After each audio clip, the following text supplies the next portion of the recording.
एक दिन का अनशन 11 अप्रैल को मैं रखूंगा शहीद स्मारक पर। इस बारे में मैंने जिला प्रशासन को सूचित कर दिया है। अनशन करप्शन के खिलाफ कार्रवाई करने को रखा जाएगा।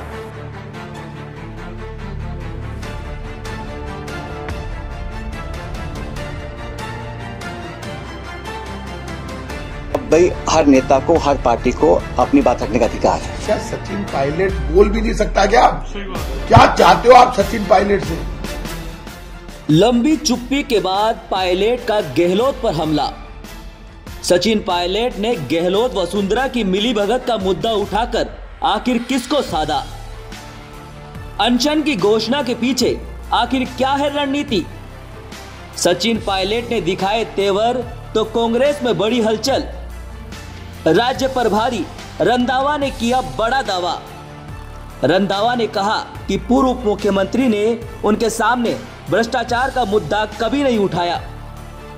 रंधावा ने कहा इस तरह प्रेस वार्ता कर अपनी सरकार पर सवाल उठाना है गलत। रंधावा ने कहा कि वे पायलट और गहलोत दोनों से करेंगे बात। कांग्रेस महासचिव जयराम रमेश ने भी सचिन की प्रेस वार्ता पर उठाए सवाल। जयराम रमेश ने कहा पायलट को राजस्थान के विकास के मुद्दे जनता को बताने चाहिए थे। बड़ा सवाल, क्या पायलट रह जाएंगे अकेले या फिर होगा बड़ा बदलाव? देखिए क्या कुछ कहा था सचिन पायलट ने अपनी इस प्रेस वार्ता में।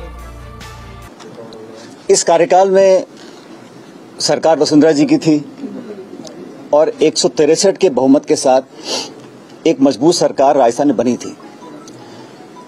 उस सरकार का लगातार हम लोगों ने विरोध किया नीतियों के आधार पर, लेकिन सबसे प्रमुख प्रहार जो उसकी सरकार की विश्वसनीयता पर रहा वो वसुंधरा जी की सरकार में हुए भ्रष्टाचार पर था। हम लोगों ने लगातार एक जिम्मेदार विपक्ष की भूमिका निभाई और जो जो भ्रष्टाचार के प्रकरण सामने आए उसको हमने उजागर किया, जनता तक लेकर गए और मुझे लगा कि हमारी बात को कांग्रेस के कार्यकर्ताओं की, हम नेताओं की जो आवाज थी, जो बात थी, जो तथ्य थे, जो प्रमाण थे, उनको जनता ने स्वीकार किया। यही कारण था कि 5 साल की सरकार के बाद जब चुनाव हुए तो जनता ने हमारे बातों पर विश्वास किया और 163 से वो 70-71 पर आकर रुक गए थे। और हमने ये जनता से वादा किया था कि भाजपा के और वसुंधरा जी के कार्यकाल में जो जो करप्शन के इश्यूज सामने आए हैं उसका हम प्रभावशाली तरीके से, निष्पक्ष तरीके से जांच करवाएंगे और दोषियों को सजा देंगे। जो आरोप हमने लगाए थे, गहलोत जी ने लगाए, मैंने लगाए, भूमाफिया के, शराब माफिया के, खनन माफिया के, 9TP को लेकर, ललित मोदी को लेकर, खान माफिया को लेकर, खान का बड़ा घोटाला हुआ था, वो सारे पब्लिक डोमेन में हैं। मैंने उनसे आग्रह, आप जानते हैं कि भारत सरकार ईडी, सीबीआई, इनकम टैक्स, तमाम एजेंसीज का दुरुपयोग कर रहा है और ये पूरा देश जानता है, इस बात को संपूर्ण विपक्ष बोलता है, हम लोग भी बोलते हैं कि एजेंसीज का दुरुपयोग किया जा रहा है भारत में। एक तरफ तो वो ऐसा काम कर रहे हैं और राजस्थान सरकार जो हमारी अपनी सरकार है, यहाँ पर जो हमारे एजेंसी संसाधन हैं उनका हम ना तो सदुपयोग करें ना उपयोग कर रहे हैं।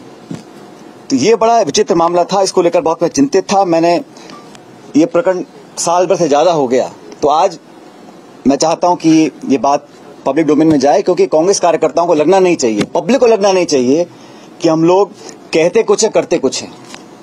अभी चिट्ठियां मैंने लिखी हैं, इसका जवाब हमें मिला नहीं। और जैसा कि आप जानते हैं कि जब ये खान घोटाला हुआ था 45,000 करोड़ रुपए का आरोप हमने लगाया था सरकार के ऊपर और हमने मांग की थी कि इस घोटाले की जांच सीबीआई से की जाए। 4.5 साल बाद भी इस जांच को सीबीआई को नहीं दिया गया। और ललित मोदी कांड हुआ था, उस समय हम सब लोग, माननीय अशोक गहलोत जी, मैं, हम सब नेता जो कांग्रेस पार्टी के थे, हम गवर्नर के पास गए, राष्ट्रपति के पास गए, ज्ञापन दिया, सीएजी के पास गए, सीवीसी के पास गए और तमाम एजेंसीज को कहा इसकी जांच की जाए।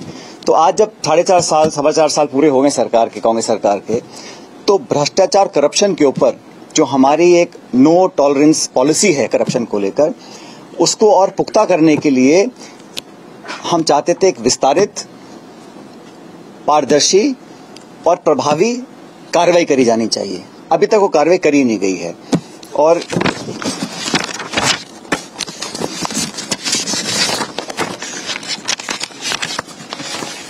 ये 2 चिट्ठियां हैं जो मैंने लिखी थी गहलोत जी को 2022 में, मार्च में और नवंबर के अंदर।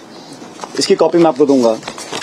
लेकिन साथ ही साथ ये जो मैं कह रहा हूं, मैंने बहुत आग्रह किए हैं, चिट्ठियां लिखी हैं, प्रमाण दिए हैं, सब कहा है करने के लिए, नहीं हुआ किसी कारणवश। इसलिए आज मैंने फैसला लिया है कि मैं 11 अप्रैल को अनशन करूंगा।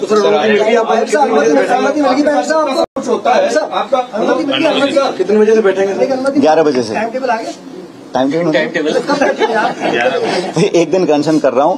मैंने सूचित कर दिया जिला प्रशासन को कि शहीद स्मारक पे 11 बजे बैठूंगा।